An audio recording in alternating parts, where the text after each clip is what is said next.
Hello दोस्तों, मैं फिर से आ चुका हूँ सोलो लेवलिंग रैग्नारोक के एक और नई एपिसोड के साथ। इस एपिसोड की शुरुआत में हम देख पाते हैं बहुत सारे डेड बॉडी की सीन, जहाँ पर एक आदमी पूछने लगा यहाँ पर कितने सारे इनमेट्स थे। वो लोग कह रहे थे। मियो उसके रिप्लाई में कहने लगा मुझे लगता है 500 से ज़्यादा इनमेट्स हो सकता है यहाँ पर। गिल्ड मास्टर उन्होंने कहने लगा था हम लोग तुम्हारे मॉन्क से दांत खाने वाले हैं फैमिली इवेंट में लेट होने की वजह से। अब मियो अपने फ़ोन में देखने के बाद कहने लगा हंटर एसोसिएशन का चेयरमैन खुद और अपने साथ 3 और एस रैंक के हंटर को यहाँ पर ले आ रहे हैं सपोर्ट के लिए। वो लोग 10 मिनट्स में यहाँ पर पहुँच जाएंगे। और ऐसा भी रिपोर्ट है सांग सो जो वांटेड है जो स्टार पावर डिस्ट्रीब्यूशन के लिए वो शायद यहाँ पर हो सकता है। गिल्ड मास्टर उन्होंने सांग सो के नाम को सुनकर अपने मन में कहने लगा सांग सो शायद मैंने तो इस नाम को पहले को भी सुना है। मुझे ऐसा क्यों लग रहा है पहले हम लोगों का सेफ्टी आता है। मिहो हम लोग को उनको रिस्क्यू करना चाहिए। सुनने के बाद मिहो कहने लगा ये मुझे रिमांड करा था जब आप एक फायर फाइटर थे। ये सुनने के बाद गिल्ड मास्टर इन्हों कहने लगा यहाँ पर कोई भी दांजन मिल की न्यूज़ मिला है हमें। मिहो ने कहा नहीं हमें ऐसा कोई भी न्यूज़ नहीं मिला है। तो फिर वो इनह्यूमन क्रिएचर वहाँ पर वो इनह्यूमन क्रिएचर क्या है हम देख पाते ये कुछ और नहीं सांग सो के एक सामुन क्रिएचर है। फिर अगले सीन हमें दिखाया जाता है 2 इंसानों के सीन को। आप एक हंटर एक लड़की को वहाँ से भाग जाने के लिए कह रहा है। अगले सीन में हम देख पाते वो हंटर यहाँ पर नीचे गिर गया। हम देख पाते वो हंटर उस लड़की को बचाते हुए अपनी जान दे दिया। अब एक इनमेट कहने लगा सिर्फ एक लड़की को बचाने के लिए तुम इतनी देर तो होल्ड कर पा रही हो क्या तुम लोग डेटिंग कर रहे थे। ये शायद अच्छा था अपने पार्टी के एक मेंबर को डेट कर पाना। लड़की उस हंटर के थोड़ी बाकर उसका नाम लेकर रोने लगा। अब उस इनमेट ने फिर से कहा रोना बंद करो तुम भी उससे जल्दी मिलने वाले हो। ये कहने के बाद हम देख पाते हैं उस इनमेट ने उस लड़की के ऊपर भी अटैक कर दिया है। लेकिन अगले सीन में हम देख पाते हैं किसी ने एराइज कहा है जो हंटर अभी मरा था उस हंटर के अंदर से एक शैडो जाग जाता है और वो उस इनमेट्स के शॉट को रोक देता है। इस वजह से वो इनमेट्स के शॉट लड़की को घायल नहीं कर पाता है। ये देखकर वो लड़की उस हंटर का नाम फिर से नाम लेने लगा और ये ओके फिर से जिंदा होते देखकर वो हंटर बहुत ज़्यादा घबरा गया और कहने लगा ये क्या हो रहा है यहाँ पर मरे हुए इंसान फिर से कैसे जिंदा हो सकते हैं। तो उसी बात सांग सोहू कहने लगा जैसे तुम लोग सामन को देखकर एक्सपेंड कर रहे हो इसका मतलब तुम अपने ओमेन को इस तरह से प्रोटेक्ट करना चाहते हो। मैं तुम्हें पावर दे रहा हूँ तो प्रोटेक्ट करने के लिए जो तुम्हारे लिए दिया है अपने तो फाइनल मोमेंट्स में। फिर हम देख पाते हैं कि सांग सो ने उस शैडो को बहुत सारे इक्विपमेंट दे दिया जिसके वजह से उस शैडो की पावर बहुत ज़्यादा बढ़ गया। फिर वो शैडो गुस्से में आकर वो सारी इनमेट्स को मारने लगा। देखते देखते उस शैडो ने वहाँ पर कत्लेआम मचा दिया। और फिर अगले सीन में हम देख पाते हैं सांग सो ने उन इनमेट्स के अंदर से भी शैडोज को एक्सट्रैक्शन करना शुरू कर दिया है और फिर उन न्यू शैडो को और ज़्यादा विलेंस को ढूंढने के लिए कह दिया। बेरू सुबह से कहने लगा अपने जैसा प्लान किया था शैडो सोल्जर्स के नंबर बहुत ज़्यादा बढ़ने लग गया है। अब वो उसका रिप्लाई में बेरू से कहने लगा इस रेत से हम लोग हर एक विलेन को शहर से बहुत आसानी से वाइप आउट कर सकते हैं। बेरू खुश होकर कहने लगा मेरे लीग ऐसी अथॉरिटी ऑफ शैडो को पोजेस करता है। तो उसका रिप्लाई तो कहने लगा मुझे तुम सही हो मुझे पहले लगा था ये बेकार है लेकिन ये बहुत ज़्यादा अमेजिंग है। बेरू कहने लगा तो फिर आप फाइनली इसे रिकॉग्नाइज कर रहे हैं तुम यंग मोनार्च। सुनने के बाद सांगसू थोड़ा सा हंसने लगा। तो देख पाते वो लड़की उस तो हंटर को पाकर को रोने लगा है और ये देखकर सांगसू कह रहा है था ये सच में इनक्रेडिबल पावर है। बेरू सोहो से पूछने लगा क्या आप इस सेतु को यहाँ पर ही छोड़ने वाले हैं। इसका रिप्लाई में सोहो ने कहा हाँ क्योंकि वो ये सेतु एक दिन के अंदर ही गायब होने वाला है। मैं चाहता हूँ उनको अपना फेयरवेल प्रॉपर से मिले। बेरू सुबह से कहने लगा आप अब एक बिल्कुल अलग पर्सन की तरह लग रहे हैं अब से जब आप विलेंस का सामना कर रहे थे। तो पूछने लगा क्या सच में मैं इतना ज़्यादा डिफरेंट लग रहा हूँ। अब अचानक बेरू सुबह के पास से गायब हो गया। ये देखकर सुबह थोड़ा सा चौंक गया। नहीं दोस्तों वो बेरू नहीं और एक शैडो सोल्जर था। अब ये महसूस करने के बाद सुबह कहने लगा बहुत सारे शैडो सोल्जर अभी रिपीट हो चुके हैं। अब बेरू सुबह से कहने लगा तो मुझे यकीन है आप इस बार उसे ढूंढ लेंगे।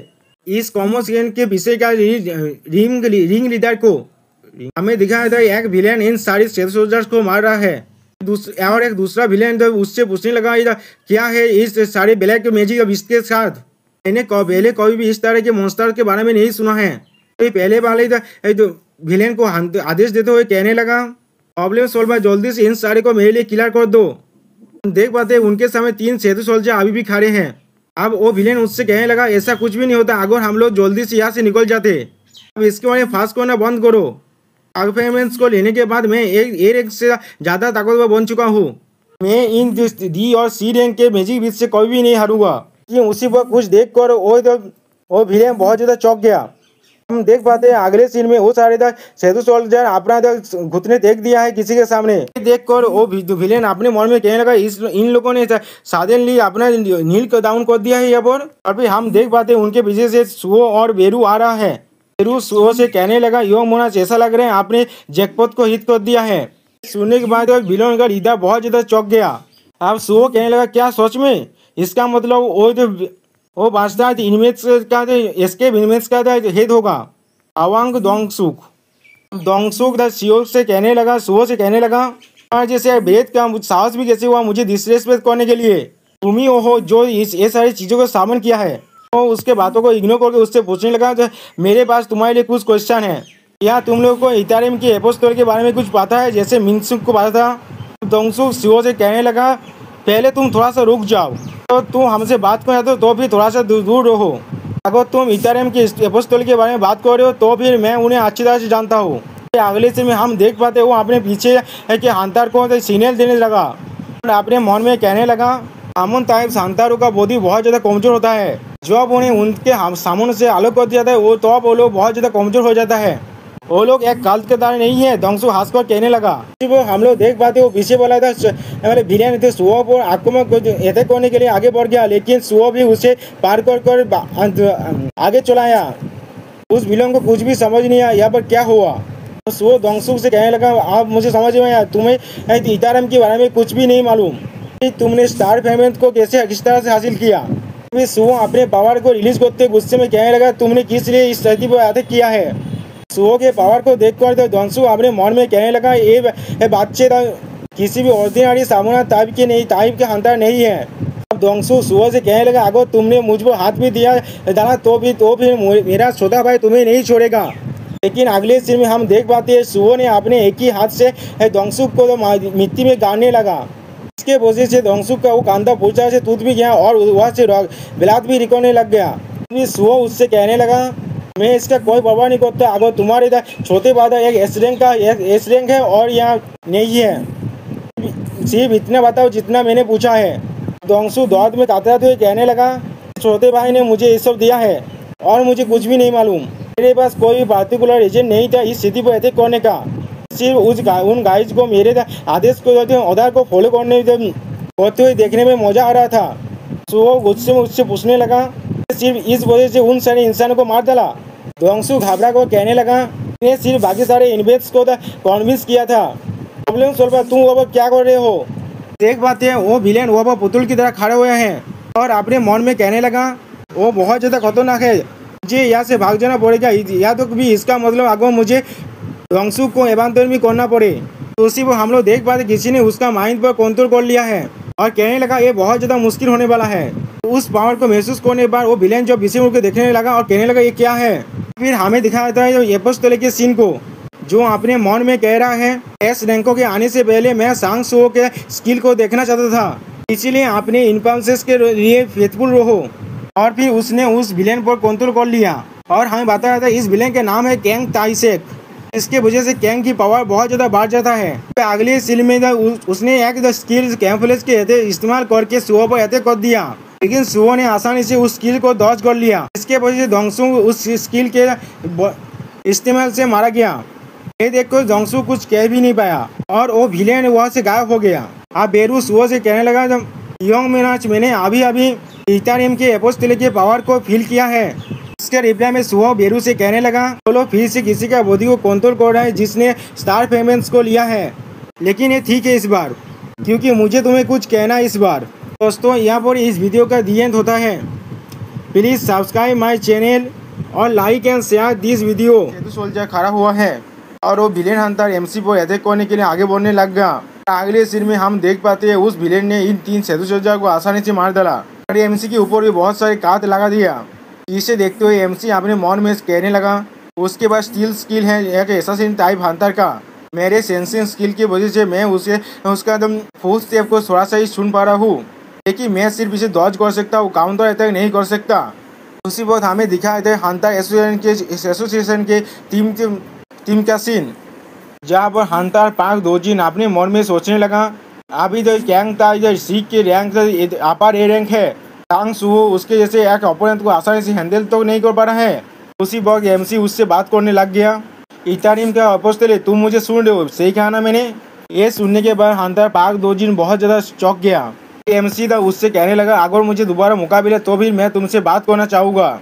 इससे पहले मैं एक्ट कर रहा था अपने एग्जिस्टेंस को बिना रिवील किए, सिर्फ एक वजह से।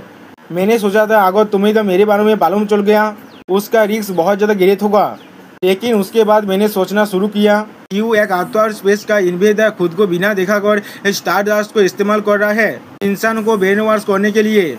अगर यही केस है तो फिर शायद एपोस्टले ऑफ द इथेरियम भी बहुत ज़्यादा रिस्क में है अगर उसका असली आइडेंटिटी बाहर आ गया जैसे मेरा।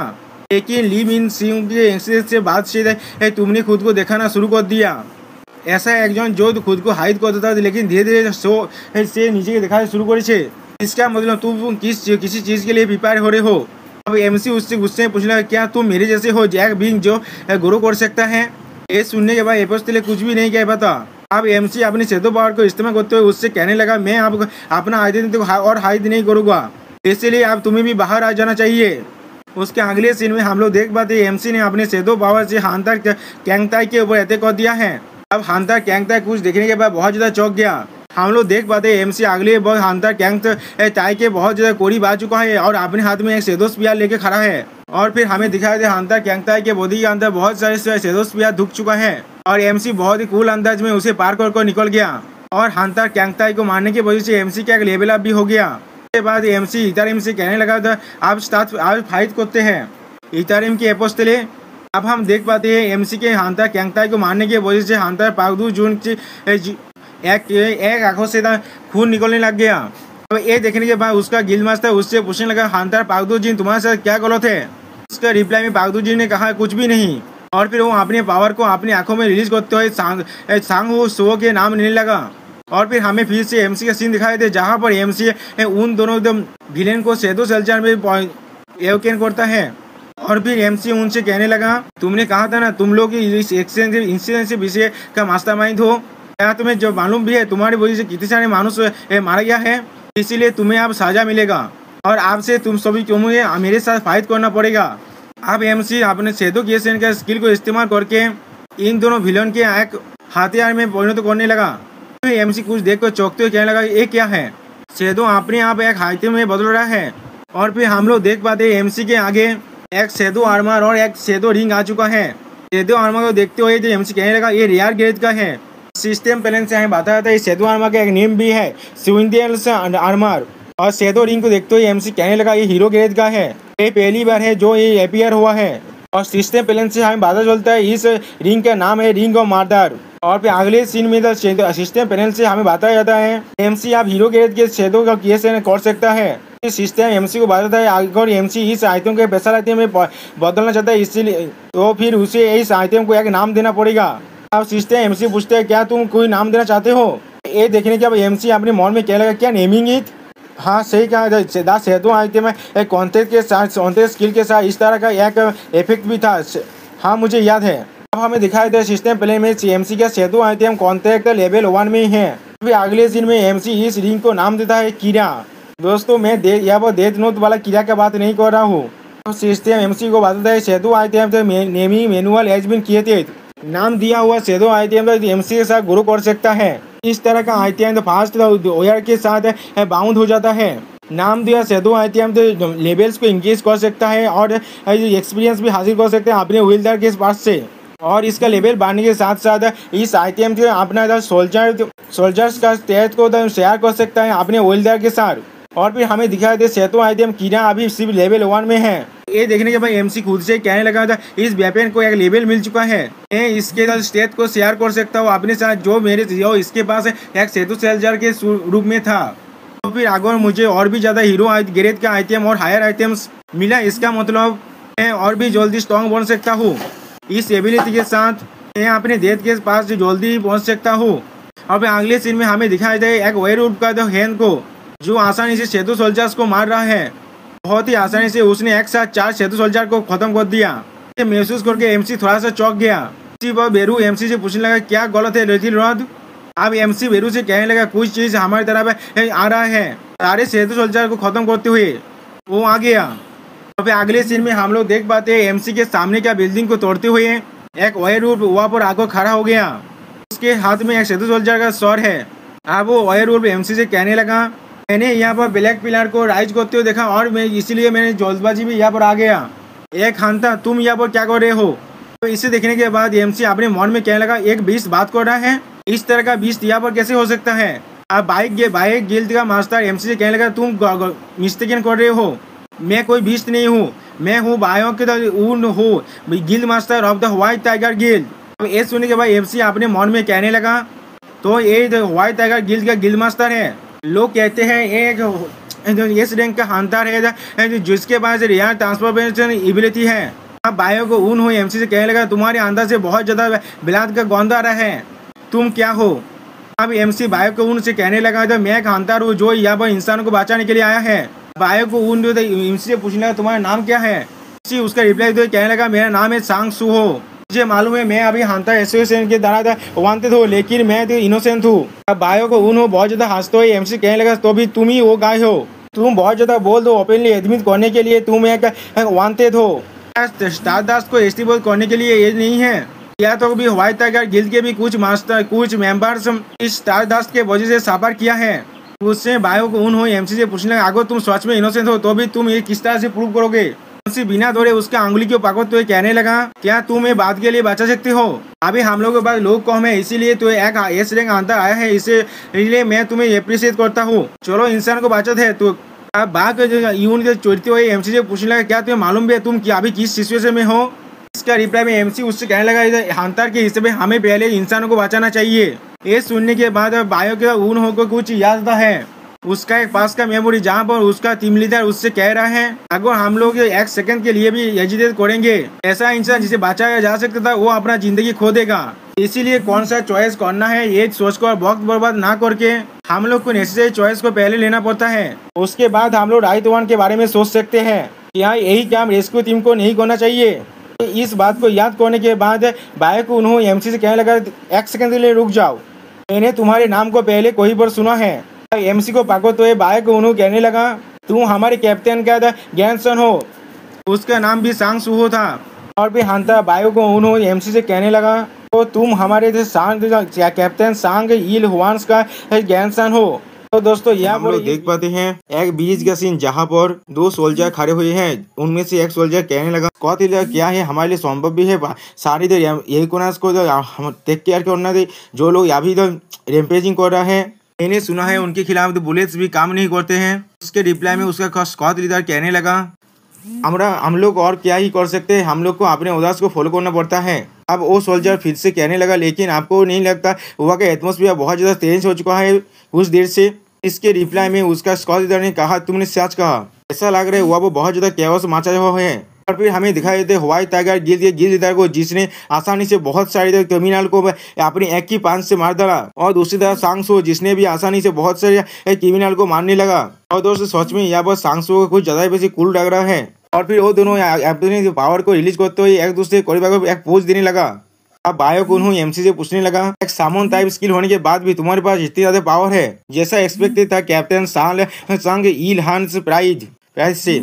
अब ये सुनने के बाद एमसी अपने मन में कहने लगा किसे मालूम था व्हाइट टाइगर जो गिल्ड मास्टर मेरे ग्रैंडफादर के जूनियर थे जब वो लोग फायर फाइटर थे। अभी एमसी बायो को उनसे कहने लगा आप भी बहुत ज्यादा अमेजिंग है गिल्ड मास्टर बायो को उन्होंने rank hunters are really different.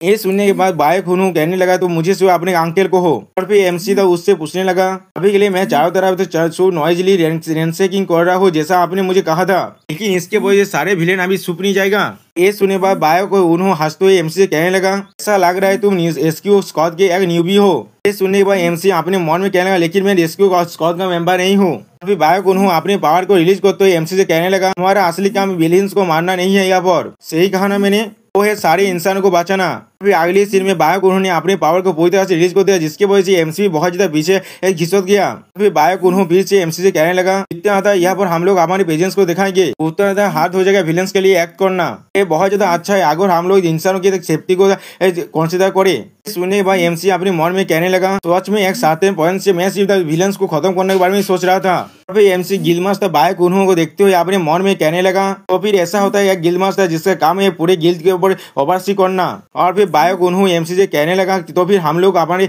हाथ को फिनिश क्यों नहीं करते। फिर अगले सीन में हम लोग देख पाते वो दोनों आगे बढ़ रहे हैं और बायो कुन्हो एमसी से पूछना क्या तुम्हारे पास कोई भी गर्लफ्रेंड है, जिसके रिप्लाई में एमसी कहने लगा नहीं। तो बायो कुन्हो कहने लगा तो फिर ये बहुत ज्यादा अच्छी बात है, मेरी दोस्त भी अभी पूरी तरह से सिंगल है, एक अच्छा अपॉर्चुनिटी है कैप्टन सांग इलहान के साथ रिलेशनशिप में आने का।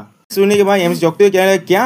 और फिर अगले सीन में हमें एक हेलीकॉप्टर को दिखाया जाता है, इसके अंदर से एस रिंग हंटर मिहो के साथ बात कर रहा है। और फिर वो कहने लगा हाँ हंटर मायो मिहो एक कॉन्फ्रेंस हो चुका है। हम लोग देख पाते नीचे से बायो मिहो उन्हें अपना हाथ दिखाकर इशारा कर रहा है और हम लोग देख पाते बायो मिहो के पीछे बहुत सारे सिटीजन जमा हो चुका है। ये देखने के बाद वो एस रिंग हंटर मायो मिहो से कहने लगा तुम्हारी बहुत अच्छा काम किया है, तुमने हर एक डिस्प्लेस हंटर्स और ऑर्डिनरी सिटीजन्स को वहां से निकाल लिया है। इसके रिप्लाई बायो मिहो कहने लगा ये सिर्फ मैंने इसमें अपना काम किया है। फिर वो हंटर कहने लगा मैं वह बहुत सारे ब्लैक फिगर को देख पा रहा हूँ जो लोग उस सिटीजन के विलेंस और सिटीजन के बीच में खड़ा हुआ है,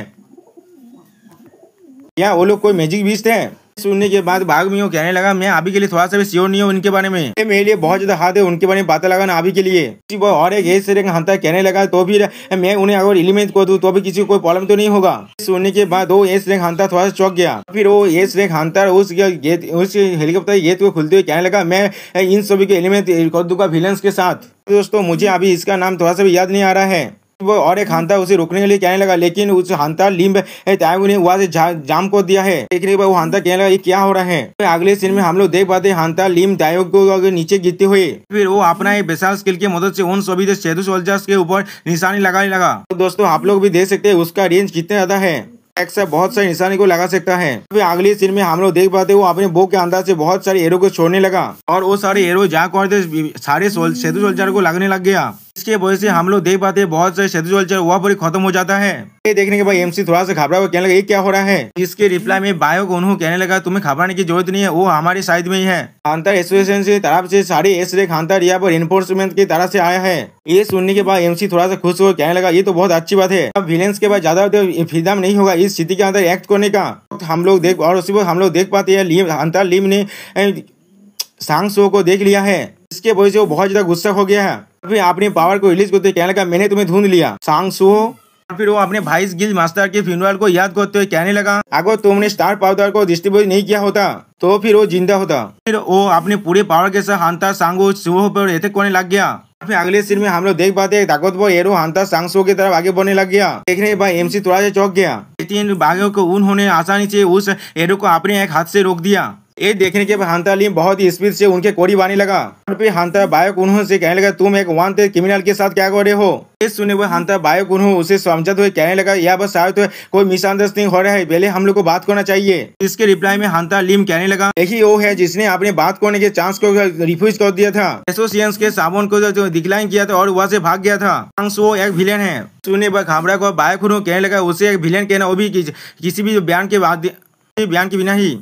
मैं समझ पा रहा हूँ तुम लीन मियो सिंह के पीछे बहुत ज्यादा कंफ्यूज हो चुके हो, लेकिन वो इंसान को बचाने की कोशिश कर रहा था सिर्फ। अगले से बाबू गुनो कुछ देखने के बाद बहुत ज्यादा चौंक गया और फिर हम लोग देख पाते हंटर ली अपने पावर को रिलीज करते सुबह से पूछना तुम्हारे क्या रिलेशनशिप है बायो गुनो के साथ। सुनने पर हंटर बायो गुनो भी अपने पावर को रिलीज करने लगा और फिर वो फिर से अपने ऑयल रूप फॉर्म में आ गया और कहने लगा ऐसा लग रहा है बातें सिर्फ तुम्हारे स्काल के अंदर नहीं जा सकता, मुझे तुम्हें पहले शांत करना पड़ेगा। और फिर वो दोनों ही अपने अपने पावर को रिलीज करने लग गए यहाँ पर। इसके वजह से उन दोनों के पावर के बीच में यहाँ पर क्लैश होने लग गया और उसका अवतार भी इतना था एमसी भी पीछे हटने लग गया। ये देखने के बाद एमसी अपने मन में कहने लगा और ऐसा ही चलता रहा तो फिर वो दोनों साथ में फाइट करेंगे। यहाँ पर मुझे क्या करना चाहिए। और उसी वक्त कोई और यहाँ पर आने लगा। वो यहाँ पर आने पर कहने लगा हर कोई थोड़ा सा शांत हो जाओ। और हम लोग देख पाते ये भी एक और एक गिल मास्टर है। इस तरह के क्राइसिस के अंदर तुम दोनों हंटर्स यहाँ पर क्या कर रहे हो। इन लोगों को देखने के बाद एमसी थोड़ा सा घबरा तो कहने लगा यहाँ पर इतने सारे एस रैंक क्या कर रहे हैं। यहाँ तो भी एसोसिएशन का चेयरमैन थे वो जो जिन चियोल भी है। अब उन्हें देखने के बाद बायक उन्होंने कहने लगा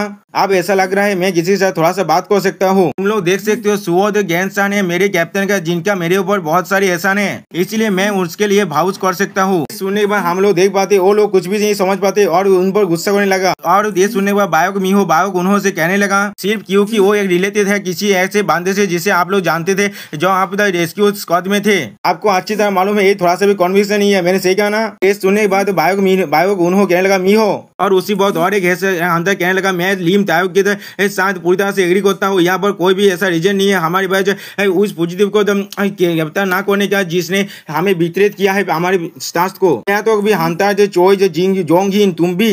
सो दोस्तों इसका नाम हंता जोंग चोई जोंग हिन है तो भी मैं सिर्फ हंता चोई कहने वाला हूँ। और हम लोग देख पाते हैं इटानियम के अपोस्टली को जो यहाँ पर कुछ भी नहीं कहता।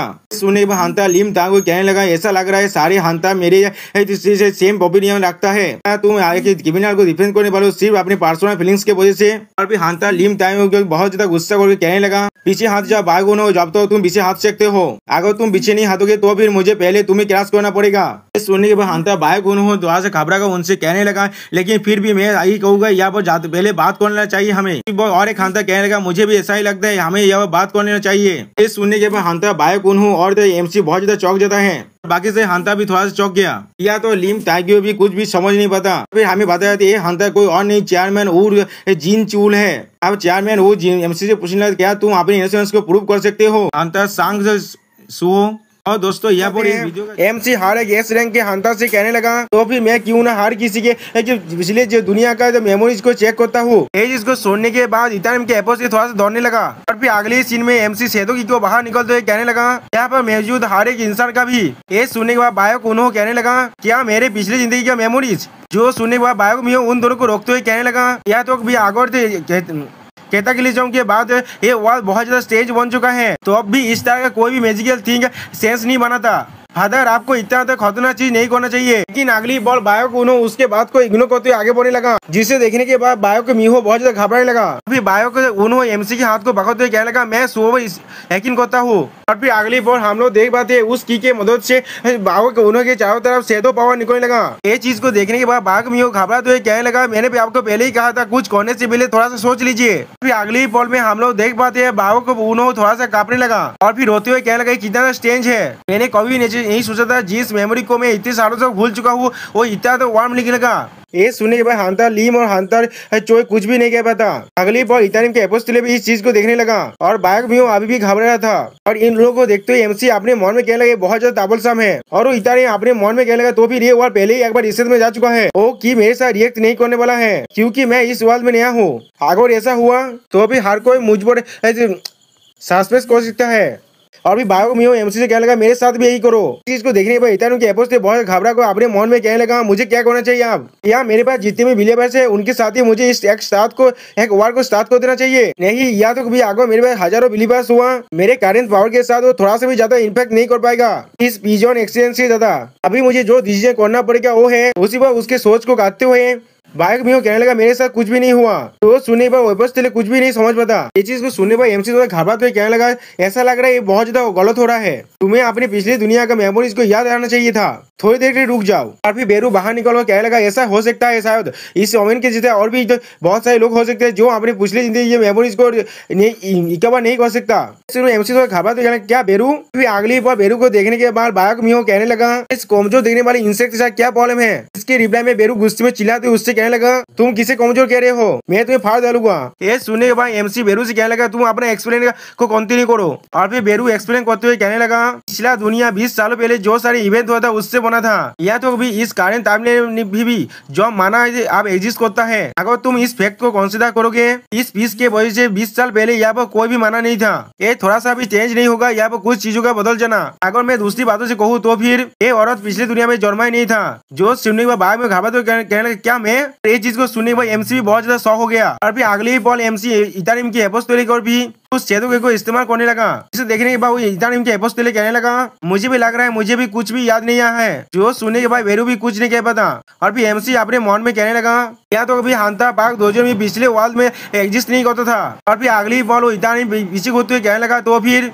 हम लोग यहाँ से चलते हैं। बायोक में वो बायोक उन्हों से चिल्ला कर कहने लगा फादर क्या मैं पिछली दुनिया में एग्जिस्ट नहीं करता था। इसके रिप्लाई में बायोक को उन्होंने घबरा तो कहने लगा हाँ उसके बारे में। और फिर अगली बॉल को कहने लगा क्या तुम्हें नहीं लगती बहुत ज्यादा अमेजिंग है। जो सुनने के बाद एमसी कुछ भी नहीं समझ पाता। फिर अगली बॉल एमसी थोड़ा शौक हो कहने लगा चेयरमैन जो आप क्या कहना चाहते हैं। इसके जवाब में चेयरमैन वो कहने लगा वो पीस है जिसे हांता सांग जिनो ने चुना था। काउंटलेस ऐसे इंसान जो लोग दूसरे वर्ल्ड में जन्मा ही नहीं थे वो लोग इस टाइम लाइन में जिंदा भी है बहुत ज्यादा अपने जिंदगी को खुशी से जी भी रहा है। अभी ये सुनने के बाद एमसी अपने सामने देखते हुए कहने लगा फादर। और फिर अगली बार एमसी थोड़ा मुस्काने लगा और फिर एमसी हर किसी से एक साथ कहने लगा हर कोई आगोश हमारे इसी वक्त में इन्वेट कर देता है तो फिर ये वर्ल्ड पूरी तरह से डिस्ट्रॉय हो जाएगा। क्या तुम सभी अपने पावर को मुझे लैंड करने दे सकती हो। फिर अगले ही बॉल हमें एक लाइव न्यूज का सीन दिखाया जाता है जहाँ पर एक एंकर में कहने लगा ईशान विजन के अंदर से बेलून का एस्केप केस जो इंसिडेंट हुआ था उसने एक नेशनल अप्रोच तोड़ी कर दिया था वो अब पूरी तरह से खत्म हो चुका है। सिर्फ एक बार से विलेंस को आइडेंटिफाई करना बाकी है। इतनी जल्दी इस सिचुएशन को काबू में आने पाने का वजह है कोई रेस्पॉन्स। और उस जगह पर जो सिविलियंस थे उन लोगों ने कहा है अगर कुछ शेडो जो लोग ह्यूमन फॉर्म में थे वो लोग एपीआर नहीं होते तो फिर ये और भी ज्यादा गैर डैमेज हो सकता था। हम लोग को उस शेडो ह्यूमंस के बारे में इन्फॉर्मेशन भी मिल चुका है। वो एक हंटर्स का स्किल है और ये चीज को कन्फर्म कर दिया गया है वो एक ई रैंक हंटर सांग सो को बिलोंग करता है। और उस एंकर के पीछे हम लोग स्क्रीन में एमसी और एक सोल्जर सोल्जर को दिख पाते हैं। और फिर अगली बार रिपोर्टर फिर से कहने लगा इस तरह सांग सो जो उस चीन में हर किसी से पहले पहुंच गया था उसने बहुत सारे सिविलियंस की मदद किया है। उसने कहा है वो एक री से गुजरा है उस वक्त के क्राइसिस की वजह से। वो वक्त जब उसने दूसरों के लिए खुद को सेक्रीफाइस कर दिया था उसने तो एक री की वजह से वो पावर को हासिल कर पाया जिससे वो दूसरों को मदद कर सकता है। और फिर हम लोग देख पाते हैं ये चीज के ये न्यूज को एक हंटर सुन रहा था और फिर वो न्यूज रिपोर्टर फिर से कहने लगा हंटर सांग सो ने अपने पावर को बिल्कुल अच्छी तरह से इस्तेमाल किया और एक ऐसा हीरो बन गया जो बहुत सारे इंसानों की जिंदगी को बचा पाया। और फिर वो हंटर इस न्यूज को देखते हुए गुस्से में कहने लगा सांग सो। फिर अगली बार हमें दिखाया था एमसी उस न्यूज को देख रहा था और वो तो रिपोर्टर फिर से कहने लगा यही हमारा रिपोर्ट है तो एक ऐसे हीरो के बारे में जिसने तो क्राइसिस के बहुत एपीआर हुआ था। इस न्यूज को देखने के बाद एमसी कहने लगा हर कोई ये क्या कह रहा है। जिसके रिप्लाई में चेयरमैन वो कहने लगा हम लोगों ने इसके बारे में खुद के विषय डिस्कस कर लिया था और फिर इसे बेस में भेज दिया था। ये वर्किंग एक रियाज चीज है लेकिन ये पूरी तरह से नॉन एग्जिस्टेंस नहीं करता तो अभी सारे इंसान इसे जरूर एक्सेप्ट कर सकता है। सुनिए भाई एमसी उससे कहने लगा लेकिन मेरे पास कोई भी ऐसा इंटेंशन नहीं है इसे छुपाने का। जो सुनने के बाद हंटर सोच थोड़ा साय करने लगा। अगली बार कहने लगा तुम ये तो नहीं सोच रहे हो ना तुम पूरी दुनिया को ये बताने वाला हो तुम एक लेवलिंग हंटर हो दोनों रूल के खिलाफ है उन सभी को कैसे फॉलो करता है। हर कोई सांग सो को जांच करके जैसे उन्हें सही लगता है और एक अपीयरेंस के अरे इरेगुलर का अपीयरेंस तुम्हें हर किसी का शत्रु बना देगा। तुमने कहा था तुम्हारे पास 3 गोल्स है। सुनने के बाद हम लोग देख पाते हैं एमसी थोड़ा सा घबराता है। अगली पॉइंट में एमसी अपने पुराने बात को याद करते हुए कहने लगा पहला चीज है मेरे ग्रोथ। और फिर एमसी उन सभी से कहने लगा मैं चाहता हूँ तुम सभी मुझे लेवल अप और लेवल अप करके इतना ताकतवर बनने में मदद करो जिससे मैं अपने फादर के साथ मिलकर फाइट कर सकूँ। और मेरा दूसरा गोल है जितने ज्यादा हो सके उतने ज्यादा हंटर्स को गैदर करना उस अवतार गॉड्स के खिलाफ। हमें इस दुनिया के सारे फोर्सेस को मोबिलाइज करना पड़ेगा और उनके खिलाफ कॉन्फ्रंट करना पड़ेगा। और मेरा आखिरी और थर्ड गोल है उस इथेरियम के एपोस्टोलिक को एलिमिनेट करना। एमसी कोल तो मैं अपने फादर के बारे में सोचते हुए कहने लगा जो मैं इस 3 गोल को हासिल कर लूंगा उसके बाद मैं अपने फादर को हेल्प करने के बारे में सोच रहा हूँ जो अकेले ही फाइट कर रहे हैं। फिर प्रेजेंट में हंटर चोई फिर से कहने लगा अगर तुम इस दुनिया के फोर्सेस को गैदर करना चाहते हो उस इथेरियम के खिलाफ फाइट करने के लिए तो फिर तुम्हें सिर्फ एक इंथुसियाज्म होने से कुछ भी नहीं मिलेगा। अपने पब्लिक इमेज के साथ और भी ज्यादा सतर्क रहना और इसके बारे में सोचते रहो जिस तरह से तुम हर एक इंसान के हाथ को मूव कर सकते हो जैसा तुम चाहते हो। ये सुने भाई एमसी थोड़ा सा घबरा तो अपने मन में कहने लगा या तो भी मैं कुछ कह भी नहीं सकता क्योंकि वो बिल्कुल सही कह रहा है। हाँ मुझे महसूस हो रहा है यहाँ पर बहुत सारे ऐसे फैक्टर्स भी है जिन्हें मुझे कंसिडर करना चाहिए था मेरे लेवल अप के अलावा भी अपने गोल को हासिल करने के लिए। इसलिए मैं इसे अकेले नहीं कर सकता मुझे हर किसी के स्ट्रेंथ को बोरो करना पड़ेगा। और भाई एमसी अगली बार उन सभी से कहने लगा तुम लोग जिस तरह से मुझे एडवाइस दे रहे हो मैं एज्यूम कर रहा हूँ तुम सारे मुझे हेल्प करने वाले हो मैंने सही कहा ना। तो सुनने में हंटर बायक होने कहने लगा हाँ जरूर, ठीक है। तुम कैप्टन सांग इलान के साथ गैनसान जो हो, हांता सांग जुनो के सान भी हो, इम्यूनिटी का लास्ट आशा भी हो, लेकिन इन सभी के ऊपर तुम्हारे एक्सेस ने मेरे हाथ को मूव कर दिया है। सू हो व्हाइट टाइगर गिल तुम्हें जरूर असिस्ट करेगा। अभी अगली बार हांता चोई कहने लगा मैं तो अभी हांता सांग जीनो के लिए भी इटालियन को फेस करना मुश्किल हो रहा है। मुझे नहीं मालूम मैं तुम्हें हेल्प कर पाऊंगा या फिर नहीं, लेकिन मैं इस दुनिया को रिश्ते होते हुए नहीं देख सकता। आम हांता गिल तुम्हें जरूर असिस्ट करेंगे। ये सब कुछ सुनने के बाद चेयरमैन हूँ अपने मन में कहने लगा उसने आसानी से हांता बायक उनो और हांता चॉय जोंगिन को माना लिया। अब यहाँ पर सिर्फ बाकी है अगले सीन में हर कोई हांता लिम ताइगो की तरफ देखने लगा, जहाँ पर लिम ताइगो पहले कुछ भी नहीं कहता। और फिर अगली बॉल में एमसी से पूछने क्या ये सच है तुमने ली मिंग सिन को मारा है? जो सुनने पर हांता बायक उनो चिल्लाकर कहने लगा हांता लिम ताइगो हो। इसी वो एमसी उसके रिप्लाई कहने लगा हाँ मैंने उसे मारा है। अभी हांता लिम ताइगो फिर से एमसी बोले सुओ उसके आखिरी वक्त में उसके अपीयरेंस किया था, जिसके जवाब में एमसी कहने लगा उसी एपोस्टल के इटालियन ने पोजेस कर लिया था उस स्टार पाउडर के इफेक्ट की वजह से। और भी हांता लिम ताइगो फिर से पूछा तुमने किस लिए उसे अप्रोच किया था? मैंने इस चीज को पहले ही कन्फर्म कर लिया था, वो इटालियन के साथ मिलकर काम कर रहा था, इसलिए मैंने उसकी इन्फॉर्मेशन लेने की कोशिश किया। ये सुनने के बाद हांता लिम ताइगो कहने लगा कि वो इटालियन के साथ किस लिए कोऑपरेट कर रहा था, जिसके जवाब में एमसी कहने लगा मुझे नहीं मालूम। फिर अगली बार एमसी लिम ताइगो को देखते हुए अपने मन में कहने लगा सॉरी दोस्तों, लिम ताइगो अपने मन में कहने लगा मुझे पहले ही मालूम है सांग सुओ ने कुछ भी गलत नहीं किया है, लेकिन फिर भी मैं उससे इस सारे क्वेश्चन पूछ रहा था। एमसी हांता लिम ताइगो से कहने लगा क्या तुम मिस्टर लिम मिनसू के आखिरी मोमेंट्स के बारे में जाना चाहते हो? हांता लिम ताइगो ये सुनने पर हांता लिम ताइगो थोड़ा सा घबराता है। अभी अगली बॉल में एमसी कोल तुर मारती उससे कहने लगा उसके आखिरी वक्त में हंस रहा था। जो सुनने के बाद हांता लिम ताइगो थोड़ा सा घबराते पूछने लगा वो हंस क्यों रहा था, जिसके जवाब में एमसी ली मिनसी को याद कहने लगा मुझे नहीं मालूम क्यों ऐसा कर रहा था। ये हो सकता है शायद वो बहुत ज्यादा सेटिस्फाई था, वरना वो अपने सब कुछ खोने के बाद अपने एम्प्टीनेस की वजह से हंस रहा था। मैं सिर्फ उसकी हंसी में तो बिटानेस को फील कर पा रहा था, लेकिन मैं जिस चीज को अच्छी तरह से फील कर पाया था थोड़ा सेहत होते गोल तो मैं कहने लगा या तो भी अपने आंत के वक्त में उसने खुद को नहीं खोआ था, मुझे नफरत है एडमिट करने से, लेकिन या तो भी उसके आखिरी मोमेंट में भी उसने मुझ पर एक डीप इंप्रेशन से छोड़ दिया था। ये सुनने के बाद हांता लिम ताइगो बहुत ज्यादा सेहत हो गया। अभी अगली बार ली मिनसू के बारे में कहने लगा ली मिनसू हमेशा ही एक इगोइस्टिक तो कॉम्बिनी था। अभी अगली बार वो अपने स्वर को भगाते हांता लिम ताइगो कहने लगा हम रिपर गिल्ड भी तुम्हारे साथ कोऑपरेट करेंगे। ये चीज को सुनने के बाद चेयरमैन वो अपने मन में कहने लगा इसके साथ उसने तीनों मैसिव गिल्ड का शपथ को हासिल कर लिया है। जरूर से सुओ के सिंसियरिटी ने उनके हाथ को मूव कर दिया है। सुओ शायद हांता सांग जीनो जैसा नहीं है, लेकिन उस फियर से वक्त में उसके पास कुछ ऐसा तो है जो मुझे हांता सांग जीनो का याद दिलाता है। अभी चेयरमैन जो एमसी और हांता सांग जीनो को एक साथ याद करते हुए कहने लगा मैं ये देखने के लिए इंतजार नहीं कर सकता कौन सा व्हील को सुओ ले जाएगा सांग जीनो के बैटलफील्ड में। फिर अगली बार एमसी थोड़ा सा काटने लगा और फिर एमसी हार्किन से कहने लगा तो फिर मैं हार्किन को अपना प्लान को एक्सप्लेन करना चाहता हूँ। हम लोग को पहले जो चीज करना चाहिए। अभी चेयरमैन हूँ कुछ सुनने पर बहुत ज्यादा घबराता है। और फिर एमसी कहने लगा हांता सांग जीनी हूँ। और फिर वो तीनों गिल्ड लीडर घबराते हुए अपने मन में कहने लगा ऐसा लग रहा है सुओ का डिसीजन सच में बहुत बड़ा चेंज रहने वाला है। अभी अगली बार वो लोग सुओ को देखते हुए कहने लगा विंड्स ऑफ ब्लड हांता एसोसिएशन के अंदर आने वाला है। और दोस्तों यहाँ पर इसमें हम लोग देख पाते हैं एमसी का शेडो वर्ल्ड की दुनिया को, जहाँ पर एमसी का किसी को अपने कान में बैठा कर अपना ट्रेनिंग कर रहा था।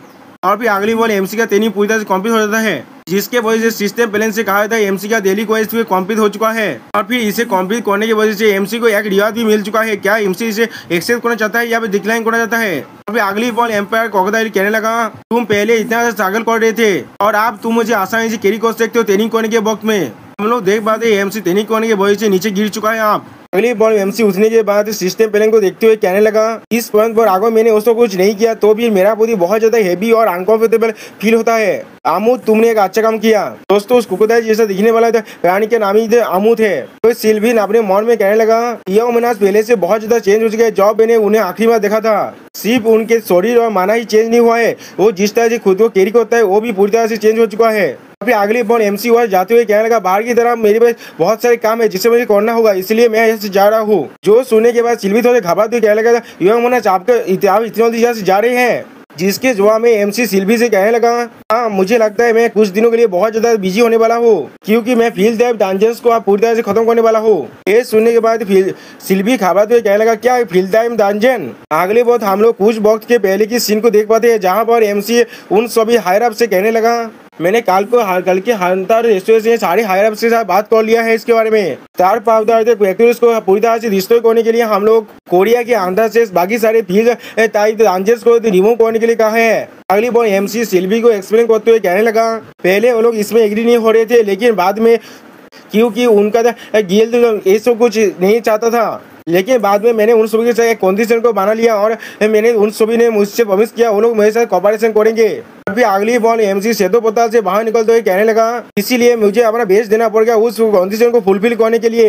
ये सुनने के बाद सिल्वी बहुत ज्यादा खुश होकर कहने लगा, तो भी मुझे भी आपको मदद करने दीजिए, आप हम सभी को बुलाने वाले हैं। मैंने सही कहा ना? जो सुनने पर एमसी कहने लगा, हाँ मैं समझ गया, मैं तुम सभी को बुलाऊंगा जब मुझे तुम्हारी मदद की जरूरत पड़ेगा। और फिर एमसी उस पताल से बाहर निकलने लगा और इस बात को सुनने के बाद सिल्वी बहुत ज्यादा सेहत हो जाता है। और फिर अगली बॉल सिल्वी सेहत को कहने लगा, यंग मोनार्च। और फिर अगले सीन में हमें एक डी रैंक फील्ड टाइप दांजन काका से काशी आसान फील्ड को दिखाया जाता है, जिसके बाहर बहुत सारे हंतास खड़ा हुआ था। और फिर अगली बॉल बायक मियो कहने लगा, मुझे ये समझ नहीं आ रहा हमारा गिल्ड मास्टर क्या सोच रहा था। तो अब उन लोगों ने अचानक से अपने सारे फील्ड टाइप दांजेस के ओनरशिप को एक इंडिविजुअल को दे दिया। स्पेशली जॉब तो उन लोग को अच्छी तरह से मालूम है ये चीज से हमारे गिल्ड का आने कितना कम हो सकता है। ये सुनने के बाद और एक हंटर बायक मियो से कहने लगा, मुझे जानना है सांगसो किस तरह के हंटर है। जो सुनने के बाद बायक मियो कहने लगा, और ऐसा भी नहीं है वो हमारे जैसे ए रैंक और उससे ज्यादा हाई रैंक के हंटर को इस डी रैंक के फील्ड टाइप दांजन में पार्टिसिपेट करने के लिए दे रहा है। उसने सिर्फ हम सभी की बुलाया है स्पॉट को फील करने के लिए। उसी पर वो हंटर फिर से कहने लगा, लेकिन मैं उसमें बहुत ज्यादा इंटरेस्ट हूँ। और भी हमें बताया था इसका नाम है सांग गिहोन, ये हंटर गिल्ड से है। अभी सांग बियोन फिर से कहने लगा, एक हंटर जो खुद ही स्टाई के माइन और हाउल तीनों काम एक साथ ही कर सकता है, क्या तुम इसके लिए क्यूरियस नहीं हो? ये सुनने के बाद बाघ मियो चिढ़ते हुए कहने लगा, ये जरूर एक्साग्रेशन है। और फिर अपने मन में कहने लगा, या तो फादर भी बहुत ज्यादा एनग्रोस्ड हो चुके थे अपने उस पिछले दुनिया के मेमोरीज को हासिल करने के बाद। अभी हंटर सांग गिहोन अपने मन में कहने लगा, एक ऐसा हंटर जो लेवल अप करता है। आप देखते हैं मास्टर चॉइस जोंगिन ने तो सही कहा था या गलत, और हम लोग देख पाते इतारिम के एपोस्टल कुछ भी नहीं कहता। अगली बॉल उसे तो फील्ड टाइप दांजे के अंदर से बहुत जोर से एक भूमिकंप जैसा आने लगा। इसे मिसिस होने के बाद हंटर बायक मियो कहने लगा, क्या ये कोई अर्थक्वेक है? जिसके जवाब में हंटर सांग गिहोन कहने लगा, उसके अंदर जाए हुए 1 घंटे भी नहीं हुआ है अच्छी तरह से। और भी अगली बॉल में हम लोग देख पाते उन लोग के सामने से एमसी अपने सेतु सोल्जर्स के साथ बाहर निकलने लगा। और भी एमसी उन सभी से कहने लगा, ऐसा लग रहा है मैंने तुम सभी को बहुत ज्यादा इंतजार करा दिया, मैंने उस बॉस को बहुत जल्दी टेक डाउन कर पाया, लेकिन माइंड करने के लिए मुझे थोड़ा सा वक्त लग गया, और ये सारे माना स्टोन्स को बाहर निकालने के लिए भी। और फिर हम लोग देख पाते एमसी के सारे सेतु सोल्जर बहुत सारे माना से भरे हुए एक अर्थ को बाहर निकल रहा है। और फिर अगली बार एमसी उन सभी को माना स्टोन को दिखाते हुए कहने लगा, मैं और भी 3 जगह में आज जाना चाहता हूँ, तो अभी कैसा होगा अगर हम लोग नेक्स्ट फील्ड टाइप दांजे टाइप चला जाए तो? इस सब माना स्टोन को देखते हुए हंटर सांग गिहोन अपने मन में कहने लगा, या तो भी अगर ये सिर्फ एक डी रैंक का दांजन है, फिर भी उसे सिर्फ 1 घंटा लगा इसे किला खोलने में, सिर्फ कौन है ये इंसान? फिर अगली बार हम लोग देख पाते हैं इतारिम के एपोस्टल एमसी के साथ देख रहा था, लेकिन कुछ भी नहीं कहता। अगली बॉल हमें हंटर एसोसिएशन का सीन दिखाया था, जहाँ पर हंटर चॉय कहने लगा, हम लोगों ने हंटर सांग सो के हम लोग फील्ड टाइप दांजन्स को हैंडओवर कर चुके हैं। क्या ये बिल्कुल सही डिसीजन था? उनसे फील्ड टाइप दांजन से हमें बहुत सारे ऐसे स्टोन्स और मैजिक बीस्ट के मटेरियल्स मिलते थे। तो सुनिवा बायो को उसके कान में हाथ रखते हुए कहने लगा, तुम सच में गिरित का इनकारनेशन हो, गिल्ड मास्टर चॉय जोंगिन। अगर ये वाल डिस्टर्ब हो गया इतारिम की वजह से, तो फिर ये सारे फील्ड टाइप दांजन्स और मानी का कोई भी कीमत नहीं रहेगा। इस सुने अगली बार हंटर चॉय जोंगिन कहने लगा, ये बहुत ज्यादा सरप्राइज था मेरे लिए, जिससे ज्यादा वो इंसान जो इतने ज्यादा खुशी के साथ उसे हारे फील्ड टाइप दांजन देना चाहता था, तो वही गिल्ड मास्टर होगा था जो सबसे ज्यादा फील्ड टाइप दांजन को पोजेस करता था। अभी अगली बार हंटर लिम टाइगर को देखते हुए हंटर चॉय कहने लगा, तुम्हें शायद उसके लिए सॉरी फील करना चाहिए। इसके जवाब में हंटर लिम टाइगर कहने लगा, उसने कहा था स्टार पाउडर को क्रिएट करने के सारी फैक्टरीज और फील्ड टाइप दांजन्स में ही मिला है, मैं कुछ भी कर सकता वो चाहे चीज को एलिमिनेट करने के लिए जे ली मिनसू ने सोच कर गया है। तो सुने हंटर चॉय जॉगिन से कोल्ड फेस बनाते हुए कहने लगा, लेकिन क्या होगा अगर सिर्फ थोड़ा सा मौका हुआ तो? उसी पर उसके बात को काटते हुए कोई कहने लगा, बहुत सारे अवतार वर्ल्ड्स के इन्वेदर सेम काइंड के विधि थे, जैसे हमारे वक्त में मॉन्स्टर थे। और भी बहुत सारे मोनाज को याद करते हुए कोई कहने लगा, क्या वहाँ पर कोई ऐसा चीज है जो हम लोग कर सकते हैं? जो सुने हुआ बायो को उन्होंने अपने पास का सीन को याद करने लगा, जब उसने एक मोनाज को फेस कर रहा था। अगली बॉल तो चेयरमैन वो कहने लगा, बहुत ज्यादा कॉन्सर्न हो रहे हो इसके बारे में, ये तुम्हारे जैसा नहीं है। तो सुने वो तीनों ने एक साथ कहने लगा, चेयरमैन वो जीन चियोल। उसके बाद चेयरमैन वो फिर से कहने लगा, क्या तुम लोग अभी भी नहीं जानते ये कोई ऐसा चीज नहीं है जिसे हम लोग अवॉइड कर सकते हैं, तो भी अगर हम लोग चाहिए भी सुबह ये जरूर कर सकता है। अभी चेयरमैन वो अपने मन में कहने लगा, सारे गिल्ड से व्हील डाइव डंजन्स की ओनरशिप को छीन लेना, सच में बहुत सारे गिल्ड इसका अपोज जरूर करेगा। अभी हंटर चोई के पास के सीन को याद करते हुए कहने लगा, तो बहुत सारे ऐसे हंटर भी होंगे जो लोग बाघ में हो और बाघ दूसरे की तरह पिछले दुनिया में नहीं होंगे। लोग अवतार पेश के इन्वेस्टिंग के बारे में थोड़ा सा भी यकीन नहीं करेंगे। ये थोड़ा सा भी आसान नहीं होगा उनके जैसे इंसानों को समझाना, जो सुनने के बाद एमसी कहने लगा उनको समझाना।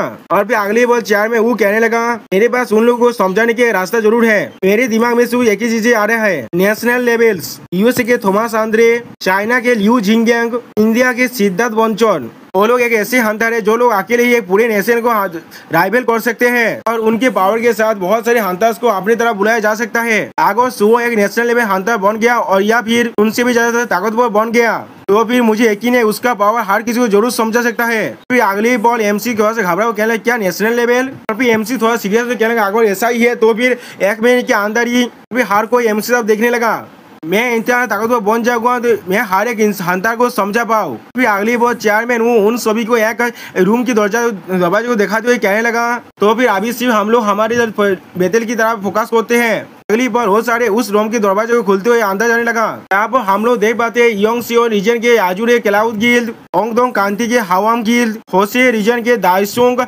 और दाइचुंग गिल्ड्स, बहुत सारे गिल्ड्स के रिप्रेजेंटेटिव वहाँ पर है। और फिर चेयरमैन वो कहने लगा सुबह के ग्रोथ के लिए। और फिर अगली बॉल हमें एमसी का सीन दिखा जहाँ पर एमसी अपने पावर को रिलीज कर किसी पे अटैक कर रहा है। और फिर अगली बॉल हम लोग देख पाते हैं एमसी अपने एक ही पांच की मदद से बहुत सारे मॉन्स्टर को खत्म कर देता है। सोच में दोस्तों यहाँ पर एमसी आसानी से बहुत सारे मॉन्स्टर को मार पा रहा है। और फिर अगली बॉल हम लोग देख पाते हैं एमसी ने अपने शैडो किए से स्किल की मदद से बहुत सारे वेपन बना लिया है, जिससे उसने आसानी से एक सेंटीमीटर टाइप के बॉस मॉन्स्टर को मार डाला। फिर अगली बॉल हम लोग देख पाते हैं एमसी उस केव के अंदर से बाहर निकलने लगा और वो केव अब अच्छी तरह से टूटने लगा और एमसी के पीछे बहुत से सेतु सोल्जर भी बाहर निकलने लगा। तो ये चीज को देखने के बाद हंटर सांग गियो हंटर बाइक मियो से कहने लगा, हंटर बाइक मियो क्या मेरा आंखें पूरी तरह से काम कर रहा है? जो सुने के बाद हंटर बाइक मियो कहने लगा, ये मेरा लाइन है। और फिर अगली वो हंटर सांग गियो एमसी को देखते हुए कहने लगा, सिर्फ 2 दिन के अंदर ही इसने बहुत सारे फील्ड टाइप डंजन को किला कर दिया और सारे डंजन्स है 2 डी रैंक के डंजन, 4 सी रैंक के डंजन और 2 बी रैंक के डंजन। अभी हंटर सांग गियो थोड़ा सा घबराते हुए कहने लगा, ये सिर्फ इम्प्रेसिव ही नहीं है, ये चीज उसने अकेले ही किया है।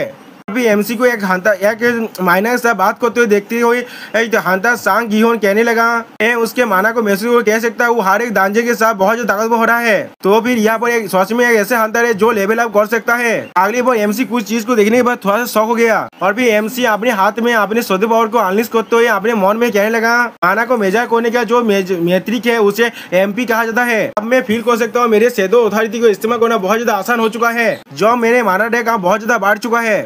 बेरू एमसी से कहने लगा, यो मुनाज शायद मैं आपको मदद कर सकता हूँ, तुझे आपका माना को कंपेयर करने दीजिए वहाँ पर जो एस रैंक अंदर खड़ा हुआ है पाक दोजिन उसके साथ।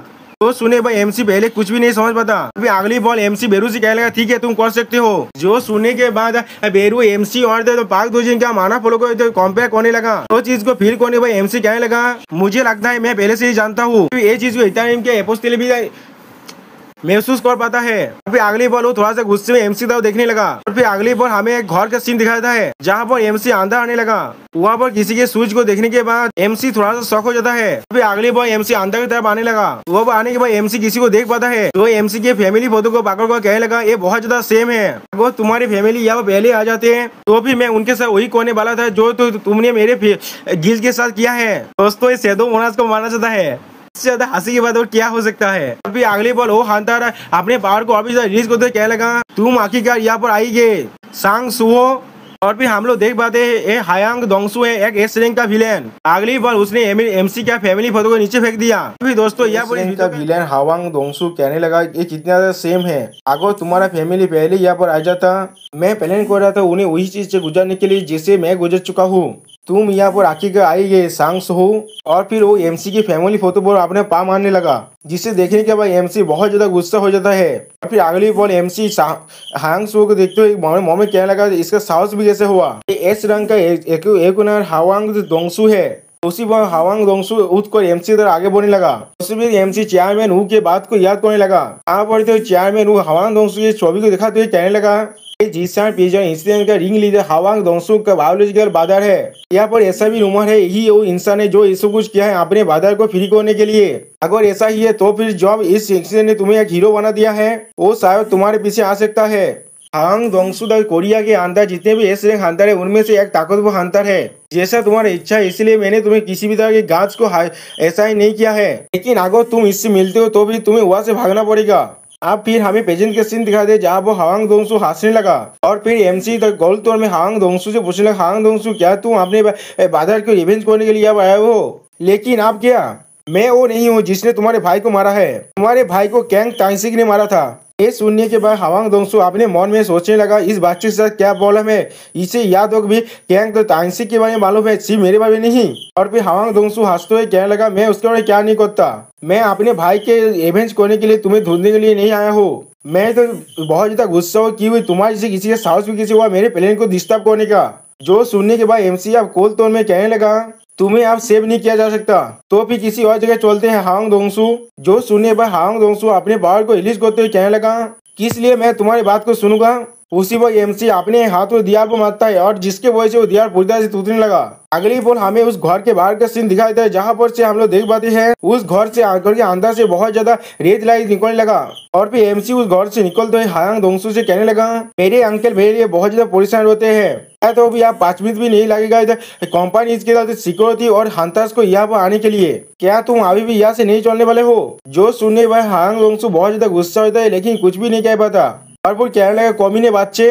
अगली बॉल हमें एक एवंतर व्यक्ति का सीन दिखाया जाता है जहाँ पर एमसी और हावांग दोंगसू एक दूसरे के सामने खड़ा हुआ है। अभी हावांग दोंगसू अपने हाथ को उठाकर कहने लगा मैं देख पा रहा हूँ जिस तरह से तुम मेरे सामने में नहीं दौड़ रहे हो इसका मतलब तुम्हारी रियोनिक की बात बिल्कुल सही है, क्या तुम अब एक रेस्टोरेंट का हंटर बन चुके हो? जिसके रिप्लाई में एमसी कोल तो में कहने लगा मुझे तब तो नहीं मालूम जब तो ना मैं इसे पास कर जाता हूँ, लेकिन मैं तुमसे पूछना चाहता किस तरह से तुमने स्टार फ्रेगनेंस को हासिल किया था? जो सुनने के बाद हावांग दोंगसू कहने लगा क्या तुम्हें स्टिमुलेंट चाहिए, किस लिए मैं तुम्हें बताऊं, चीज को आप हासिल होना बहुत ज्यादा मुश्किल है। जो सुनने के बाद एमसी अपने मन में कहने लगा क्या ये चीज उसे हिताइम से नहीं मिला है? और फिर हावांग दोंगसू अपने चश्मे को उतारते हुए कहने लगा ये अपनी कमी ने कमजोर से इस तरह की स्टिमुलेंट्स पर निर्भर करता है, तुम शायद सच में बहुत ज्यादा एक्साइटेड हो गए अपने लाख के वजह से एक एस रैंक के हंटर में रीअवेकन होने के बाद, लेकिन मुझे तुम्हें एक लेसन सिखाना तो जब तुम्हें कुछ भी नहीं मालूम है, हर एक एस रैंक हंटर सेम नहीं होते।